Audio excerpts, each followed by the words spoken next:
আপনি জানেন কি মৃত্যুর পরও এমন কিছু আমল আছে যার নেকি কখনো বন্ধ হয় না। মরে যাওয়ার পরও যদি নেকি পাওয়া যায় তাহলে আপনি কি সেটা করতে চাইবেন? তাহলে এই ভিডিওটা শেষ পর্যন্ত দেখুন।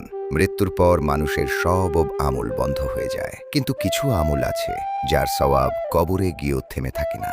এগুলোই সদকায়ে জারিয়া। চলুন এবার সেই বিষয়ে আলোচনা করি। জ্ঞান বিতরণ।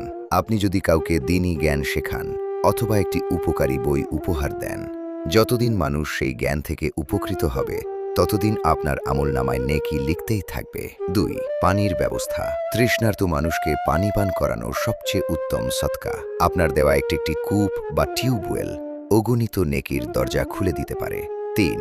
মসজিদ ও মাদ্রাসা। মসজিদ বা মাদ্রাসা নির্মাণে সহায়তা করুন। সেখানে যত নামাজ পড়া হবে, যত কুরআন শেখা হবে, তার সওয়াব পৌঁছে যাবে আপনার কাছে। 4. গাছ লাগানো। একটি চারা গাছ লাগান। তার ছায়া মানুষ বিশ্রাম নিলে বা পাখি পশু ফল খেলে সবই হবে আপনার সদকা। 5.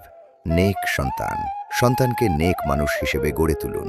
আপনার মৃত্যুর পর তাদের প্রতিটি দোয়াও ভালো কাজ আপনার কবরকে নূরে ভরিয়ে দেবে। আজই এমন আমল শুরু করুন যা মৃত্যুর পরও আপনার জন্য বেঁচে থাকবে। আল্লাহ আমাদের সবাইকে সদকায়ে জারিয়া করার তৌফিক দান করুন। আমিন। ভিডিওটা ভালো লাগলে একটা শেয়ার করুন। এটাও একটা সদকায়ে জারিয়া। তোমার একটা শেয়ার অন্যকে শেখার সুযোগ করে দেবে।